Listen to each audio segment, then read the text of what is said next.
ایک ایسے شخص کی کہانی جس نے بھری جوانی میں اپنی جان خطرے میں ڈال دی صرف اس لیے کہ وطن عزیز پاکستان کو دشمنوں سے محفوظ رکھا جا سکے۔ محمد عباس ثاقب کے قلم سے نکلی ایک بے مثال کہانی، وطن زاد۔ میں نے ظہیر سے بمبئی جانے کا ارادہ ضرور ظاہر کیا تھا، تاہم حقیقت یہ تھی کہ میں بکرم سنگھ کی حویلی میں چھپائے ہوئے اپنے نقشے لیے بغیر کہیں جانے کا تصور بھی نہیں کر سکتا تھا، اور پنجاب میل کے ذریعے سفر کی دو ہی وجوہ تھیں۔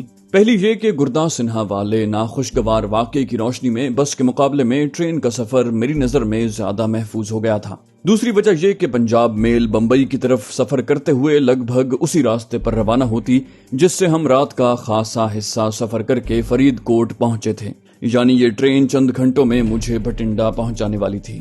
میں چپ چاپ ریلوے اسٹیشن سے نکل کر قصبے کے بازار کی طرف چل پڑا، لیکن اس وقت میرا ذہن ایک اہم مسئلے پر غور کر رہا تھا۔ میں کل شام تک کا وقت کہاں اور کیسے گزاروں؟ ممکن ہے یہاں سرائے جیسی کوئی قیام گاہ موجود ہو، لیکن ایک پردیسی مسافر کا نظروں میں آنا بہت آسان ہوگا، لیکن قصبے کے گلی کوچوں میں بلا وجہ بھٹکنے کا بھی یہی نتیجہ ہو سکتا ہے۔ بالآخر میں نے قصبے کا چکر لگا کر اپنے لیے کوئی مناسب ٹھکانہ تلاش کرنے کا فیصلہ کیا۔ خاصی دیر بھٹکنے کے بعد بالآخر اللہ کی طرف سے میری رہنمائی ہوئی اور میں نے اپنے آپ کو بابا فرید شکر گنج کی چلہ گاہ کے سامنے کھڑا پایا۔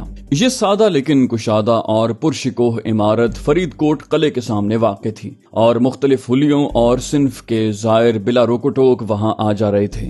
میں اندر داخل ہونے لگا تو جوتیاں اتار کر ایک طرف رکھنے کی جگہ دکھائی دی۔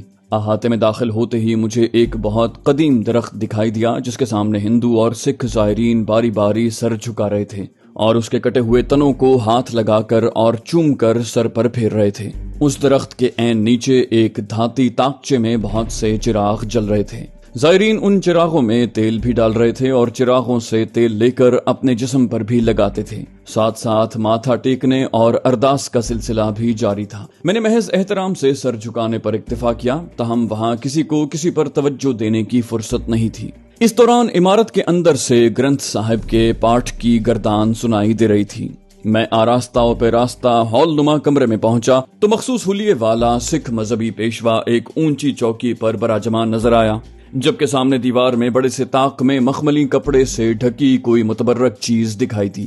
زائرین میں سے کچھ طاق میں رکھی اس شے کے سامنے احترام سے گھٹنوں کے بل بیٹھتے تو کچھ ماتھا ٹیک کر عقیدت کا اظہار کر رہے تھے اور ساتھ مذہبی پیشوا سے آشیرواد بھی حاصل کر رہے تھے۔ میں قدرے جھجک کر آگے بڑھا اور جھک کر سلام پیش کیا۔ تب مجھے معلوم ہوا کہ طاق میں رکھی ہوئی وہ شے لکڑی کا ایک بڑا سا ٹکڑا ہے۔ میں نے ہٹ کر پیچھے آنے والے زائرین کو آگے بڑھنے کا موقع دیا۔ اس دوران میری نظریں سامنے دیوار پر بنی بابا فرید کی ایک فرضی تصویر پر پڑی جس کے نیچے اس عمارت کی تاریخ درج تھی۔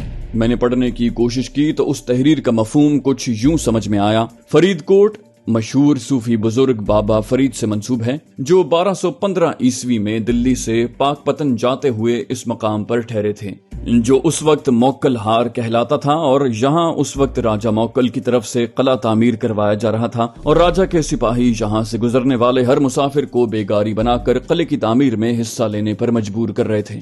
انہوں نے بابا فرید کو بھی مزدوری کرنے پر مجبور کر دیا اور گارے سے بھری تگاری ان کے سر پر رکھ دی، لیکن وہ یہ دیکھ کر حیران رہ گئے کہ مزدوری کے دوران بابا فرید کے سر پر رکھی تگاری ان کے ہاتھ لگائے بغیر سر سے کچھ اوپر ہوا میں تیر رہی تھی۔ سپاہیوں نے اس کرامت کے مشاہدے کی اطلاع راجہ موکل ہار تک پہنچا دی۔ یہ سن کر راجہ خود بابا فرید کی خدمت میں حاضر ہوا اور گستاخی کی معافی مانگی اور اپنی ریاست کے لیے خوشحالی کی دعا کروائی۔ اس کے ساتھ اس ریاست کا نام فرید کوٹ رکھ دیا۔ یہ تبرک درخت کی وہ شاخ ہے جس سے بابا فرید نے اپنے گارے میں لتھڑے ہوئے ہاتھ پونچھے تھے۔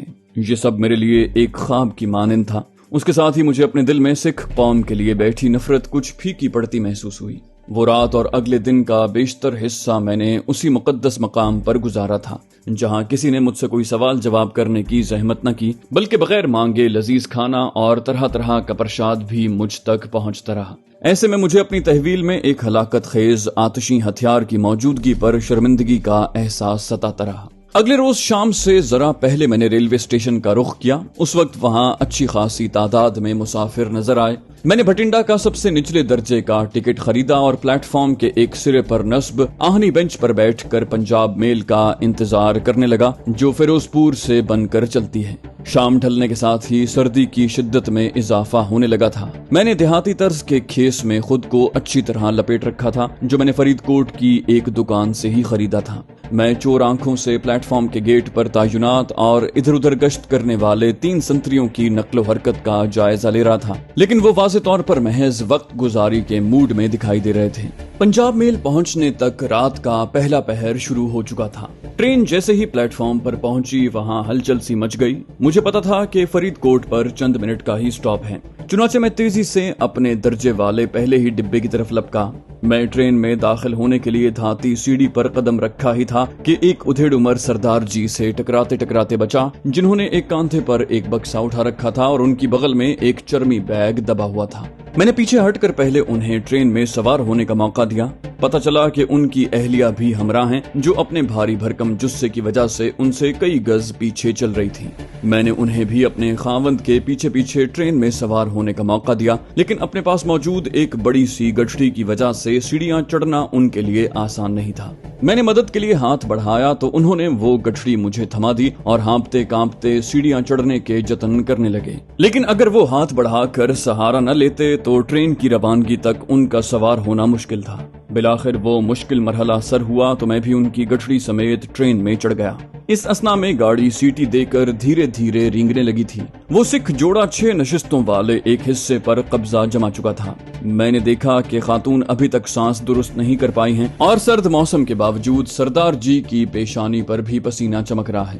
مجھے اپنی طرف آتا دیکھ کر انہوں نے گرم جوشی سے میرا خیر مقدم کیا۔ آجا بھائی آجا جوانا، ایتھے ساڈے کول ہی بہ جا، تو ساڈا بڑا ساتھ دتا ہی۔ سردار جی نے میرا شانہ تھپ تھپاتے ہوئے کہا۔ سردارنی بھی آنکھوں میں ممنونیت لیے مسکرا رہی تھی۔ میں نے بھی محض مسکراتے ہوئے سر ہلانے پر اکتفا کیا اور ان کی گٹھڑی حوالے کرتے ہوئے سردار جی کے ساتھ والی نشست سنبھال لی۔ اب سردار جی اور ان کی اہلیہ کے درمیان زیادہ ہونے والی ہلکی پھلکی جھڑپ ہو رہی تھی۔ میں کنی وری آکھیا، لاجو جی 5-6 ਦਿਹਾੜੇ ਲਈ ਇੰਨੇ ਸਾਰੇ ਕੱਪੜੇ ਲੈ ਜਾਣ ਦੀ ਕੀ ਲੋੜ ਏ, ਪਰ ਤੈਨੂੰ ਸਮਝ ਆਵੇ ਤੇ ਗੱਲ ਹੀ ਬਣ ਜਾਵੇ।